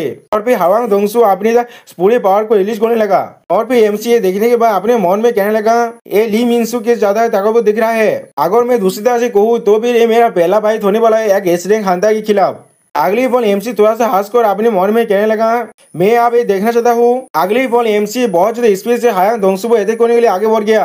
अब ये देखने के बाद हावांग दोंगसू अपने पाव को उठाकर मिट्टी में मारने लगा। अगली बॉल हम लोग देख पाते उसके पाव मिट्टी में मारने की वजह से वहाँ पे बहुत बड़ा चट्टान निकलते जो एमसी के पेट पर जाकर लगता है, जिसके वजह से एमसी का हालत बहुत ज्यादा बुरा हो जाता है। उसी वक्त अगली बॉल हावांग दोंगसू अपने हाथ में अपने पावर को गैदर करते हुए कहने लगा क्या तुम सच में मेरे साथ बॉर्डर करना चाहते हो जब तुम एक सामूना टाइप हो, अपने वो से काला इंसान को बाहर निकालो या फिर वो सारी जो भी चीज है। अगली बॉल हम लोग देख पाते हावांग दोंगसू ने अपने पांच को एमसी को मार दिया है, जिसके वजह से एमसी उस वहां से आसमान में उड़ने लगा। और फिर अगली बॉल हम लोग देख पाते एमसी एक बिल्डिंग में जाकर टकरा गया है, लेकिन अभी भी देख पाते हैं हम लोग एमसी ने खुद को सामान लिया है, लेकिन उसी वक्त एमसी कुछ देखने के बाद थोड़ा सा शॉक हो जाता है। अगली सीन में हम लोग देख पाते हैं हावांग दोंगसू एमसी के बहुत ज्यादा करीब पहुंच चुका है और वो एमसी पर अपना पाँव मारने की कोशिश करने लगा, जिसे देखने के बाद एमसी अगली बॉल वहां से ध्वस्त हो जाता है और हम लोग देख पाते हैं हावांग दोंगसू के पाँव को मारने की वजह से वो सारा का एरिया पूरी तरह से डिस्ट्रॉय होने लगा। अगली बॉल एमसी अपने पाँव के मदद से हावांग दोंगसू के स्वर पर मारने लगा, जिसके वजह से हावांग दोंगसू के मुंह पर एक डेंट पड़ जाता है। आप अपने मुंह को दिख करते हावांग दोंगसू कहने लगा ये चीज सिर्फ मॉस्टर के कारण हिस्सा था। उसके बाद एमसी नीचे नामचता है और फिर उसी पर हावांग दोंगसू एमसी पर अपने हाथ से अटैक करने लगा, जिसके वजह से एमसी बहुत ज्यादा पीछे हटने लगा। अगली बॉल हावांग दोंगसू बीच से एमसी को अटैक करने के लिए आगे बढ़ने लगा और फिर हावांग दोंगसू एमसी को बहुत ज्यादा मारते हुए कहने लगा क्या तुम सच में मुझे अपने स्ट्रेंथ के साथ हारना चाहते हो, या तो अभी अगर तुमने अपने हर एक एबिलिटी को इस्तेमाल किया तो भी ये बहुत ज्यादा मुश्किल है। हावांग दोंगसू के हर अटैक को अपने हाथों से डिफेंस करते हुए कहने लगा मैं हम दोनों के बीच का ताकत का जो डिफरेंस है उसे महसूस कर सकता हूँ। पहली बॉल एमसी कुछ देखने के बाद कहने लगा लेकिन, और फिर एमसी अपने दोनों पास्ट सेल्फ को याद करते हुए कहने लगा लेकिन मैं वही वैसा नहीं फील कर पा रहा हूँ जो मैंने तब फील किया था जब मैं उन्हें फेस कर रहा था। अगले पर हम लोग देख पाते हायांग दोंगसू रुक गया है, जिसे देखने के बाद एमसी पहले थोड़ा शौक हो जाता है। अगले पर हायांग दोंगसू बीच से एमसी को देख करते हुए कहने लगा, तुम शायद सच में बहुत ज्यादा कुकी हो, क्योंकि अभी भी तुम दूसरे स्टाफ के बारे में सोच रहे हो। और फिर हमें आसमान का सीन दिखाया जाता है। अगले पर हम लोग देख पाते वहाँ पर बिल्डिंग पूरी तरह से टूटने लगा और कोई उसके अंदर से बाहर निकलने लगा। अगले पहल कोच देखने के बाद हायांग दोंगसू बहुत ज्यादा शौक हो जाता है। और फिर हम लोग देख पाते हायांग दोंगसू के हाथ पर एक शैडो स्पीयर दुख चुका है, जिसे देखने के बाद हायांग दोंगसू घबराते हुए कहने लगा, तुम कौमी ने कब तुमने अपने वेपन को बाहर निकाल लिया।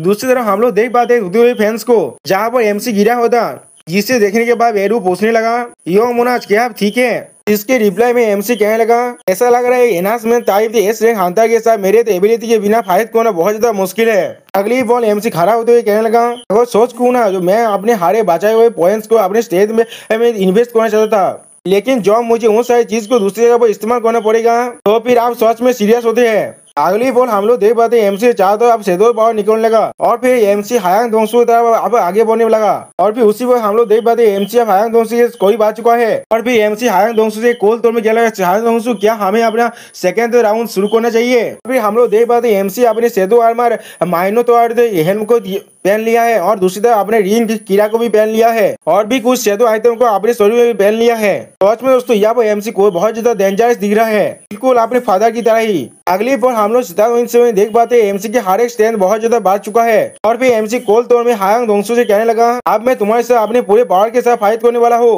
अब ये देखने के बाद हायांग दोंगसू थोड़ा सा घबरा जाता है, लेकिन एमसी से कहने लगा, तुम्हें लगता है तुम मुझे इस सारी चीजों के साथ हरा सकते हो। और फिर उसी पर अपने मन में सोचने लगा, इसके बाद ये सारे आइटम कहाँ से आ गया। लेकिन अगली बॉल कुछ देखने बाद हायांग दोंगसू और भी घबराने लगा, वो डार्क रिबल क्या है। लेकिन ये सुनने के बाद एमसी कुछ भी नहीं समझ पाता और अगली बॉल हायांग दोंगसू कुछ ज्यादा भी घबराने लगा, जैसे कि उसने किसी घोस्ट को देख लिया है। उसी वक्त वो अपने पिछले जिंदगी की मेमोरी को याद करते हुए याद करने लगा। यहाँ पर सांग जीनू हायांग दोंगसू से कहने लगा, तुम्हें गिरिज के बारे में क्या ख्याल है, जब तुम गिरजी होकर ये मरे थे।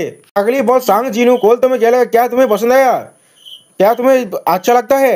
हायांग दोंगसू इस मेमोरी को याद करने के बाद हायांग दोंगसू अपने पास्ट में सेल पे रिटर्न होने लगा, जहाँ पर वो एक शैडो सोल्जर था और इसके वजह से बहुत ज्यादा घबराने लगा। और दोस्तों ये आर्मर को पहन कर खड़ा हुआ है और जिसमें एमसी बहुत ज्यादा कूल दिख रहा है। और फिर अगली वो एमसी कुछ नोटिस करने के बाद थोड़ा शौक होता है, लेकिन कुछ भी नहीं कह पाता। एमसी शैडो आर्मर को गायब करते हुए अपने मन में कहने लगा, ये चीज सच में मेरा स्टाइल नहीं है, ये चीज मुझे बहुत ज्यादा परेशान कर रहा है, मुझे आइटम एपीएंस को पूरी तरह से बंद कर देना चाहिए था। और वहाँ पर हम लोग देख पाते हायांग दोंगसू अभी भी एमसी के आर्मर को देखने में बहुत ज्यादा कांप रहा है। वो चीज को देखने के बाद एमसी थोड़ा शौक हो जाता है। अगली बार एमसी उसे देखते हुए कहने लगा, हायांग दोंगसू तुम्हें क्या हुआ। और दूसरी तरफ हम लोग देख पाते हायांग दोंगसू अभी भी बहुत ज्यादा दौड़ा हुआ है और वो अपने पास की मेमोरी को याद कर रहा है सांग जिनो के साथ, किस तरह से उसने सांग जिनो के साथ फाइट किया था और किस तरह से सांग जिनो ने उसे इतनी आसानी से मार डाला था। जिस मेमोरी को याद करने पर हायांग दोंगसू बहुत ज्यादा घबरा जाता है और फिर अपने कांपते हुए हाथ से अपने मुंह को पकड़ते हुए कहने लगा, क्या ये कोई हेलुसिनेशन है।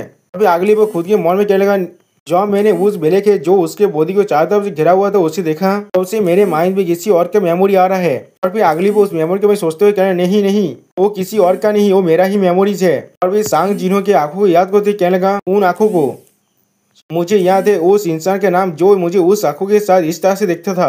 और फिर वो बहुत ज्यादा गुस्सा करते कहने लगा, मैं किस तरह से इसे भूल सकता हूँ। अभी हायांग दोंगसू बहुत ज्यादा गुस्से में अपने पहाड़ को हिली होते कहने लगा, सांग जीन हूँ। तो सुनने भाई एमसी बेरू से पूछने लगा, इसलिए हायांग दोंगसू को मेरे फादर का नाम मालूम है। जो सुनने के बाद बेरू कहने लगा, प्लीज ऐसा लग रहा है उसे अपने पिछले दुनिया का मेमोरीज याद आ चुका है। सोनी भाई एमसी फिर से पूछना, गिरीद वो कौन है। बेरू तुम इससे क्या कहना चाहते हो मुझसे। तो सोने के बाद अगली बार बेरू हायांग दोंगसू को देखते हुए एमसी को एक्सप्लेन करने लगा, हायांग दोंगसू मेरे लीज के साथ पुरानी दुनिया के अंदर अच्छे तार में नहीं था और आखिर में मेरे मास्टर ने उसे मार डाला था और फिर उसे अपना शैडो सोल्जर गिरीद बना लिया था। ऐसा लग रहा है उसे अपने जिंदगी पिछली जिंदगी मेमोरीज याद आ चुका है। और दूसरी बात हम लोग देख पाते हायांग दोंगसू ने अपने साथ को नीचे फेंक दिया है। ये सुनिए भाई एमसी हायांग दोंगसू को देखते हुए कहने लगा, शैडो के बिना ही उसे अपने मेमोरीज याद आ चुका है, ये किस तरह से हो सकता है। जो सुनने के बाद एमसी बेरू एमसी को चेयरमैन ऊ के बात को याद करते हुए कहने लगा, चेयरमैन ऊ जिन चोल को भी अपने पिछले दुनिया की मेमोरीज खुद ही याद आ चुका था, मुझे लगता है ऐसा संभव है।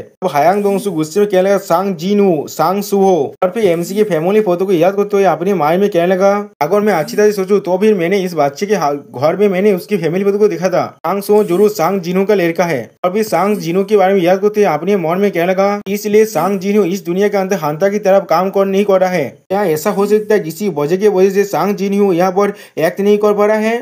फिर अगली पर दोंगसू एमसी पर अटैक कर देता है, जिसके अटैक को एमसी अपने हाथों की मदद से रोक देता है। फिर एमसी को बहुत ज्यादा पावर के साथ अटैक करते हुए अपने मन में कहने लगा, तो डार्क ह्यूमन सांग जिनो के नेक्रोमेंसर स्किल की वजह से जो उसने मुझ पर इस्तेमाल किया था, तो भी इस बच्चे के पास भी वो सिमिलर एबिलिटी है, लेकिन इसके पास अभी भी थोड़ा ज्यादा एक्सपीरियंस नहीं है। और फिर हम लोग देख पाते एमसी लेकिन आसानी से उसके अटैक को रोक पा रहा है। ये देखते हुए हायांग दोंगसू अपने मन में कहने लगा, ये मेरे लिए परफेक्ट अपॉर्चुनिटी है। और फिर वो अपने पास्ट लाइफ की मेमोरीज को याद करते हुए कहने लगा, मुझे थोड़ा थोड़ा याद है सांग जिनो को एक स्लेब की तरह साफ करने की मेमोरीज मुझे। और फिर हम लोग देख पाते हैं सांग जिनो के सामने सेतु सोल्जर के फॉर्म में अपना शॉर्ट झुका हुआ खड़ा हुआ है। इस सीन को याद करते हायांग दोंगसू अपने मन में कहने लगा, उससे फाइट करने के बाद उसने मुझे अपना साबुत बनने के लिए मजबूर कर दिया था। इतनी ज्यादा ह्यूमिलेटिंग करने के लिए उसे अपना प्राइस को पे करना ही पड़ेगा। और फिर बहुत ज्यादा गुस्से में वो कहने लगा, सांग जिनो तुम अपने लड़के को आप खोने वाले हो। सच में दोस्तों इससे लगता है ये एमसी को मार सकता है। अगली बॉल हम लोग देख पाते एमसी उसके अटैक को रोकते हुए उससे पूछने लगा, कौन सा चीज से तुम इतना डर गए हायांग दोंगसू। वाच में दोस्तों यहाँ पर एमसी का लुक बहुत ज्यादा कूल दिख रहा था। तो सुनने के बाद हायांग दोंगसू बहुत ज्यादा गुस्सा करने लगा, लेकिन कुछ भी नहीं कह पाता। लेकिन उसी को हम लोग देख पाते एमसी ने उसके हाथ में 2 काट लगा दिया है। और फिर अगली को हम लोग देख पाते एमसी अपने पेज के अंदर से बहुत सारे सेतु यहाँ पर बाहर निकलने लगा और फिर उनसे हायांग दोंगसू को अटैक करने लगा। इससे वजह से हम लोग देख पाते हायांग दोंगसू के बॉडी के अंदर बहुत ज्यादा घाव बन जाता है। और फिर एमसी के अटैक को रोकते हायांग दोंगसू अपने मन में कहने लगा, ये बच्चा अचानक से बहुत ज्यादा ताकतवर बन चुका है। और दूसरा हम लोग देख पाते एमसी अपने शैडो पावर के मदद से और भी ज्यादा वेपन्स को बाहर निकलने लगा। और फिर एमसी अपने वेपन को बाहर निकलते अपने मन में कहने लगा, इन सारे काउंटलेस शैडो आइटम्स को मैंने क्रिएट किया था उन सारे फील्ड टाइप डांजर्स को क्लियर करने के बाद। इनके स्टेट इंक्रीजिंग इफेक्ट के मदद से और या तो भी इनके सामोनिक मैकेनिज्म जो मुझे इन्हें अपने शैडोज के अंदर से सामन करने में मदद करता है, वो भी बिना अपने आइटम विंडो को ओपन किए। और फिर एमसी एक सेतु शोध को भगवत हुए अपने मन में कहने लगा, अगर मैंने अच्छी तरह से इन्हें इस्तेमाल कर पाऊँ। और फिर हम लोग देख पाते एमसी हायांग दोंगसू के पेट पर एक बहुत बड़ा शॉर्ट स्लेज मार दिया है। इन सारे वेपन को देखने पर हायांग दोंगसू बहुत ज्यादा परेशान होने लगा। और फिर अगली पर हम लोग देख पाते एमसी अपने हाथ में स्काइट की मदद से हायांग दोंगसू के बॉडी पर और एक बहुत बड़ा स्लेज मार दिया है, जिसके वजह से हायांग दोंगसू के बॉडी के अंदर से बहुत ज्यादा खून निकलने लगा। और दोस्तों यहाँ पर एमसी को देखने में सच में एक नेक्रोमेंसर जैसा ही लग रहा था। नेक्रोमेंसर का आइकॉनिक स्काइट एमसी के पास है। अब ये चीज को देखने पर अपने मुंह से खून खासते हुए हायांग दोंगसू अपने मन में कहने लगा, वो कहाँ से इतने सारे वेपन्स बाहर निकल रहा है, क्या सांग जिनो के पास भी इस तरह की एबिलिटी था। और फिर हायांग दोंगसू देखते हुए बेरू अपने मन में कहने लगा, मैं महसूस कर पा रहा हूँ यो मोनाचाप गोरो कर रहा है, या तो भी बेतल के अंदर भी सिर्फ उसका लेवल ही नहीं, लेकिन यह तो भी उनका स्किल और टैक्टिक्स भी आप लेवल अप कर पा रहा है, जिन्हें हम लोग मेजर नहीं कर सकते। और फिर एमसी को अपने वेपन को आसानी से इस्तेमाल करते हुए देखने के बाद बेरू कहने लगा, मेरे लीग मैं बेरू ये कहने का साहस कर पा रहा हूँ, ज्यादा वक्त नहीं लगेगा जब आप यो मोनाज को अपने साथ पाएंगे। और फिर हम लोग देख पाते हैं एमसी ने हायांग दोंगसू की हालत बहुत ज्यादा बुरा कर दिया है, उसके बॉडी के अंदर से बहुत ज्यादा खून निकल रहा है। सच में दोस्तों यह पर एमसी एक फाइटिंग गॉड बन चुका है। और फिर हम लोग देख पाते हायांग दोंगसू अपने मुंह से खून खासने लगा। और फिर एमसी के अंदर वो सांग जिनो को देख पाता है। और फिर हम लोग देख पाते एमसी उसके तरफ कोल्ड फेस बनाने को देखने लगा। और फिर अगली बार हायांग दोंगसू एमसी के अंदर सांग जिनो के पाछाई को देख पाता है। सच में दोस्तों ये सीन बहुत ज्यादा एपिक है। यहाँ पर ऐसा लग रहा है फादर एंड सन अभी एक साथ खड़ा हुआ है। अगली पर हम लोग देख पाते हायांग दोंगसू किसी तरह से खुद को संभाल लेता है। और फिर वो फ्लोर पर अटैक करते क्या लगा देमित, उसके फ्लोर पर अटैक करने की वजह से हम लोग देख पाते वो पूरा के पूरे बिल्डिंग पूरी तरह से डिस्ट्रॉय होने लगा। उस बिल्डिंग को डिस्ट्रॉय होने के बाद हायांग दोंगसू वहां गिरते हुए अपने मन में कहने लगा, मैंने नहीं सोचा था ये बच्चा इतना ताकतवर होगा, ये चीज को मैंने थोड़ा सा भी एक्सपेक्ट नहीं किया था। मुझे वापस जाना पड़ेगा अभी के लिए और खुद को तौबा करना पड़ेगा। और फिर अगली पर वहां से भागते हुए अपने मन में कहने लगा, मैं यहाँ से भाग नहीं रहा हूँ, मैं सिर्फ उसे मारने के लिए तैयारी कर रहा हूँ। सच में दोस्तों ये भी एक बहुत बड़ा हिपोक्रेट है। या तो ये अपने हार को भी नहीं मान पा रहा है, बिल्कुल पाकिस्तान की तरह जिसने 1971 का वार को अभी तो मानता है वो लोग जीत चुका था। और फिर अगली बार हायांग दोंगसू भागते हुए अपने मन में कहने लगा, मैं उसी वक्त एम्बुश करने वाला वो जॉब भी वो अपनी जिंदगी में तो अपने गाद को डाउन करने वाला है, या फिर मैं उसके करीब के इंसान को किडनैप करने वाला उसे थ्रेटन करने के लिए, चाहे वो कितना में ताकतवर क्यों ना बन जाए, ये चीज बिल्कुल भी बेकार हो जाएगा। लेकिन अगली बार हम लोग देख पाते एमसी उसके ऊपर से आने लगा, जिसे महसूस करने के बाद हायांग दोंगसू बहुत ज्यादा घबराता है। और फिर अगली पल हमें वहाँ पर एक बहुत बड़ा धमाका को दिखाई देता है। इस धमाके की वजह से हम लोग देख पाते हैं वो पूरा साइड पूरी तरह से डिस्ट्रॉय हो चुका है। और फिर हमें उस साइड के सीन दिखाई दे जहाँ पर बहुत ज्यादा खून गिरा हुआ है। और फिर हम लोग देख पाते हैं एमसी ने हायांग दोंगसू की बॉडी पर अपने शैडो शॉट को घुसा दिया है। इसे देखने में हायांग दोंगसू कहने लगा सीट। और फिर एमसी के हाथ को भगाते हुए कहने लगा, क्या तुम मुझे भी अपना स्लेव बनाने वाले हो, तो फिर ट्राई करके देख लो। और फिर बहुत ज्यादा गुस्से में कहने लगा, मैं इतनी ज्यादा डेस्परेटली करूंगा जहाँ से मैं तुम्हें मार पाऊँ, तुम और सांग जिनो दोनों को। तो में दोस्तों इससे लगता है ये सेतो मोनाज को मार सकता है। ये किस तरह की सपने में जी रहा है इसे ही नहीं मालूम। तो सोने के बाद MC कॉल पे बात हुई, उससे देखते हुए कहने लगा, ये तुम्हारा कितना ज्यादा लालची सपना है और यहाँ पर ऐसा कोई भी रास्ता नहीं है जिस तरह से तुम मेरे फादर तक पहुंच पाओ, और जब तुम मुझे नहीं हरा पाए तो तुम किस तरह से उन्हें डिफीट कर पाओगे। क्या मुझे चेष्टा करना चाहिए? हाँ, मुझे ये तो नहीं मालूम तुम्हारे पास इस तरह की सोच होगा या नहीं। तो सुनने के बाद हायांग दोस्तों बहुत ज्यादा जोर से चिल्लाकर कहने लगा, सांग सुहो। और फिर अगली वो हम लोग देख पाते MC ने उसके स्वर को उसे धड़ से अलग कर दिया है। इसके वजह से हम लोग देख पाते वह बहुत ज्यादा खून निकलने लगा। सच में दोस्तों धीरे धीरे MC या कुएल बन रहा है। और दोस्तों यहाँ पर इस वीडियो का दिया होता है, प्लीज सब्सक्राइब माई चैनल और like and share this video. Okay, bye bye, sayonara.